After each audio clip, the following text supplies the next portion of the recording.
Alright, so we're back once again, and today we are featuring none other than the Tier 9 German battleship, the Friedrich Der Große. And usually I wasn't actually expecting to feature this ship.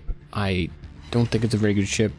I don't particularly enjoy playing it, but this game in particular was something that I thought I kind of had to show. It demonstrates basically how you can do so much, but in the end, it's out of your control ultimately. And no matter how you think about it, that's just the way it is in World of Warships. It's 12v12 and you're only one little ship in a big game of 23 other ones. So with that being said, I've set the premise for this game. It's not a horrific game by any standards, but again, it's just the lack of control which can be really frustrating. As you'll see, I start off, I basically want to control the center of the map. Obviously, all too often ships really want to go to the two flanks, and as a result you end up just getting two lemming drains that basically just push to the flanks. And I know it kind of makes logical sense, because as you see me completely missing a shot on the Hindenburg, it kind of makes sense because, well, if you have one side of your ship towards, now, you know, the edge of the map, obviously you're not going to get hit by that side, so it limits the possibilities for you to actually be hit by. But generally, what generally tends to happen instead of that is the fact that you basically you expose yourself so much to too much enemy fire. You're basically putting yourself in a corner, and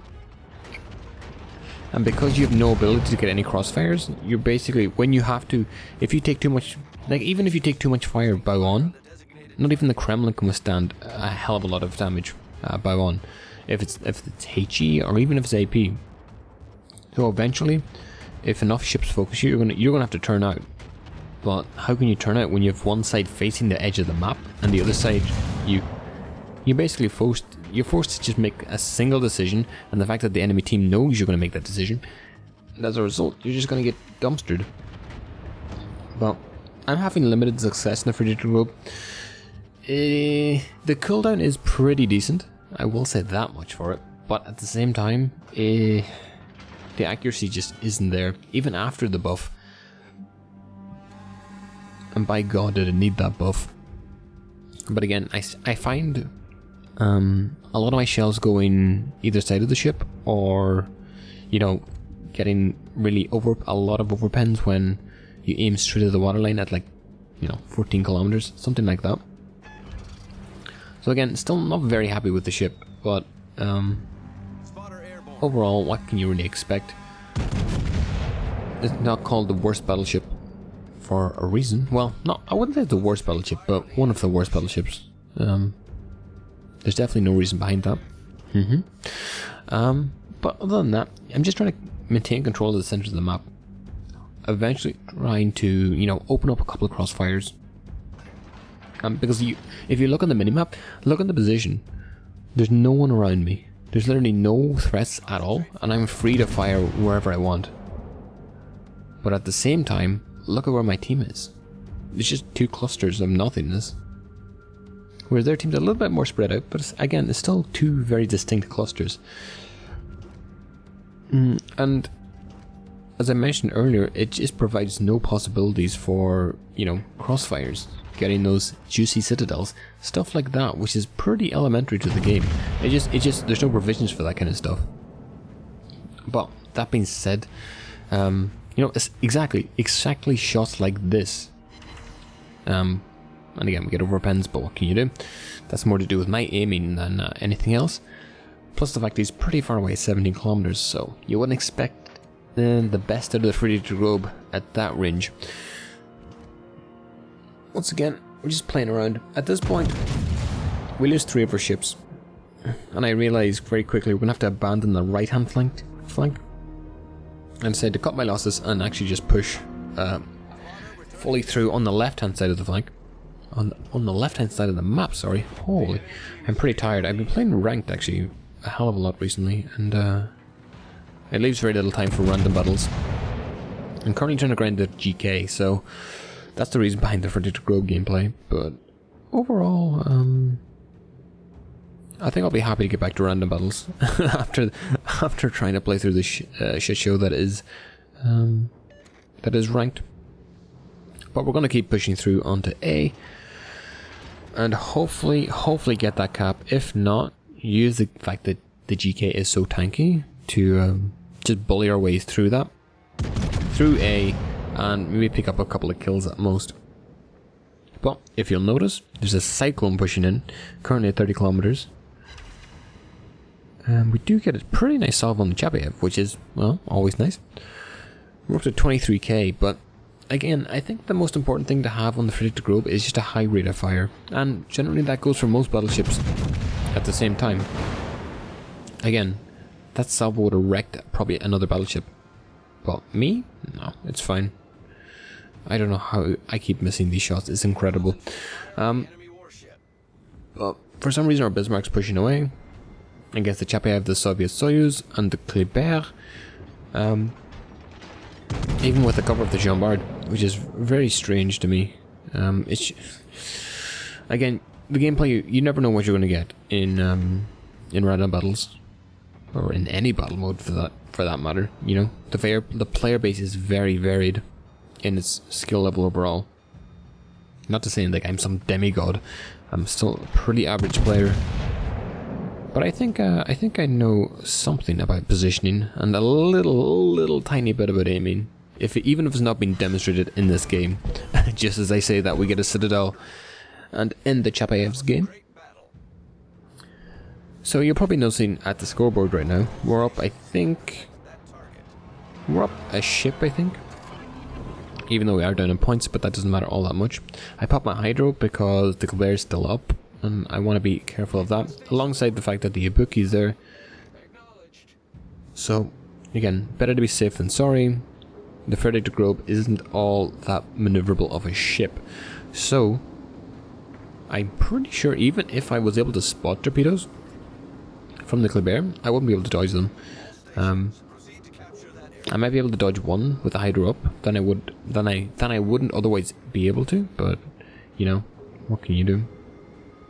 Now at this point I know the Soviet Soyuz is still on that right hand flank, or my left, of the ship. So I'm going to push straight through. Again, we're going to cap B, they're going to cap A.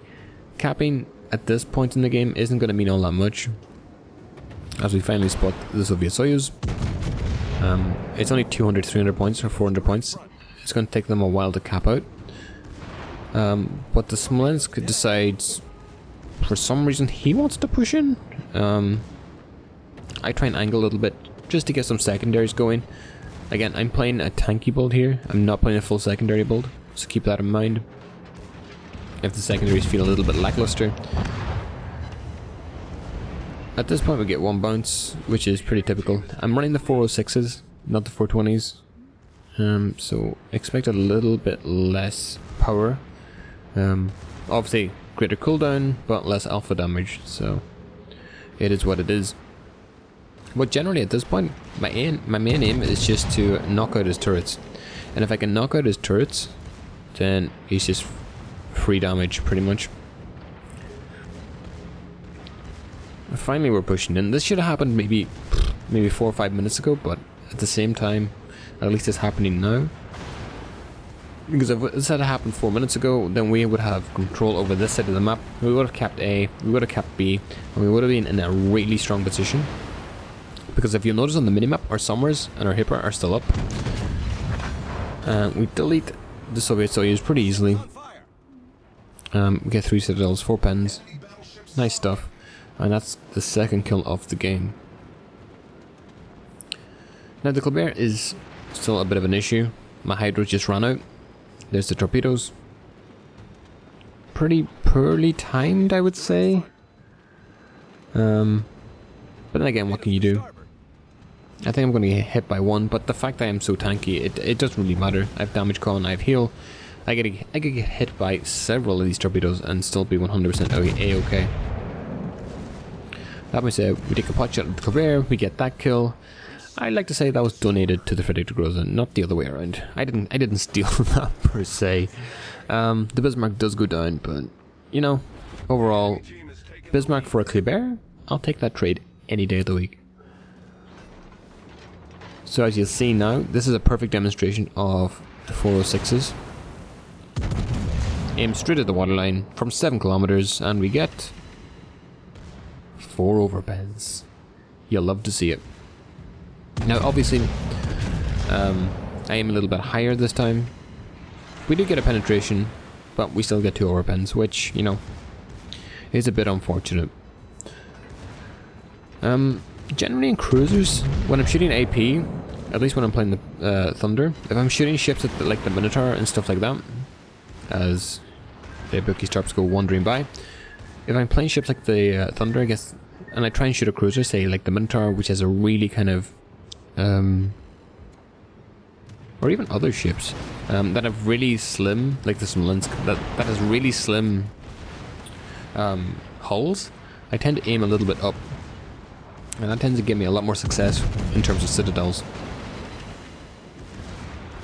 So now we're in a pretty sticky situation. The one good thing is, though, that the Ibuki has already used his torps, and he's about to disappear behind that island. That means I can fully angle in towards the Musashi. And think about what other ships you could actually do this in. There's very few other ships you could actually angle like this and take these salvos and not be absolutely devastated by them. And that is one of the benefits of playing German battleships, and it's one of the benefits of playing the Friedrich Der Große. That's really discounted. These ships are just such beautiful brawling ships. Now in that situation, if I'd held my fire on the first 2 salvos or on the first 2 shots a little bit longer to get, you know, further along his bow or along his body, I probably would have detonated him right there. But as is, we get another citadel. We get 3 citadels, and we finish him off. We're up to 191,000 damage, which is a pretty nice turnout. Again, we have got 4 kills, so we're on our way to a Kraken if we can just play our cards right. But at this point, as you can probably see from the scoreboard, it's 2 battleships versus 2 cruisers and a DD.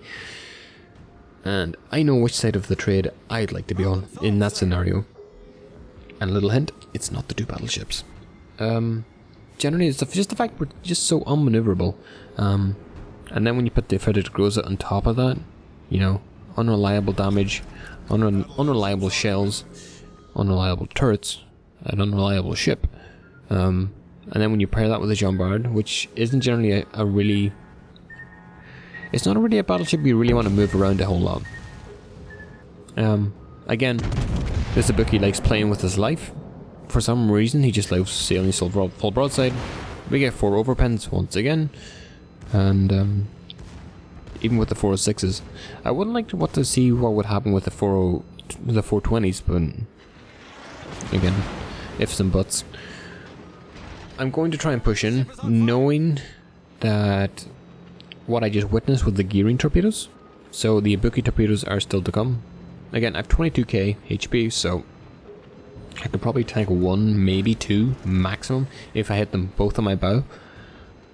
But got 6 overpins on the Ibuki. Yeah, that Ibuki was playing with his life the entire game, but you know, what can you do? Games like this will happen. You just have to deal with it. That being said, we haven't got vision of the gearing yet, and surprisingly enough, the Ibuki hasn't shown his torp, or hasn't actually fired any torps yet. Otherwise they would 100% be detected by now by the Hydro. That's why I pop the damage con. I want to get undetected as quickly as possible and hopefully cap B out. That's the main plan. But again, I know for a fact that one shot at me is completely over. Again, if you look at the timer, it's only 3 minutes and 20 seconds left, which doesn't leave all that much time to actually for us to get a lead. Luckily, the Ibuki does show up one more time, but this time we get 3 pens and we get 1 overpen. It's enough to do 10k and get a high caliber, but it's not enough to finish off the Ibuki, unfortunately. And unfortunately, the Jean Bart took the long route around, which meant that we didn't get a follow-up salvo from the other BB, which means the Ibuki is able to stay alive a little bit longer, and we aren't able to finish off that kill. As you probably noticed, the gearing is taking A, we're capping B. The one thing that is really troubling is the fact that we can't stop the gearing capping A, but he can stop, or they can stop us from capping B really easily, just by shooting and then dodging. Again, you'll notice the Hindenburg's just pulling range and firing at me. There's not all that much I can do. I'm desperate trying to cap B, while Jean Bard's just trying to run around there like a headless chicken. Not to throw shade at the Jean Bard. It's a really difficult situation, and we're pretty much, ever since we were put in this situation, it's pretty much doomed. So at this point we're just running down the clock. But again, I hope at least in this game I really demonstrated how tanky this ship is and how good it is at brawling from close range. It may not be the best at like even hitting ships from 10 kilometers, as you've probably seen. Those shots in the Ibuki were pretty abysmal, but it does definitely have its place within the game. And if you're the type of person who presses W 4 times at the start of the game, forgets to have A or D keys on the keyboard, it's probably a really good ship for you. You'll get into plenty of brawls, and you'll probably come out the better end of those brawls, just by the nature of you have a massive HP pool, probably actually bigger than some tier 10 battleships. I know the Thunder is like an 82,000 HP pool at tier 10. So you're ridiculously tanky, and if you go for a tanky build, you'll be even stronger. Now I haven't tried a secondary build on this ship yet, but I find a lot of enjoyment with just going, you know, flat tankiness for my modules. So I've never really felt the need to go secondaries, but again, that can be. I've watched a couple of YouTube videos and it does look fun too at the same time.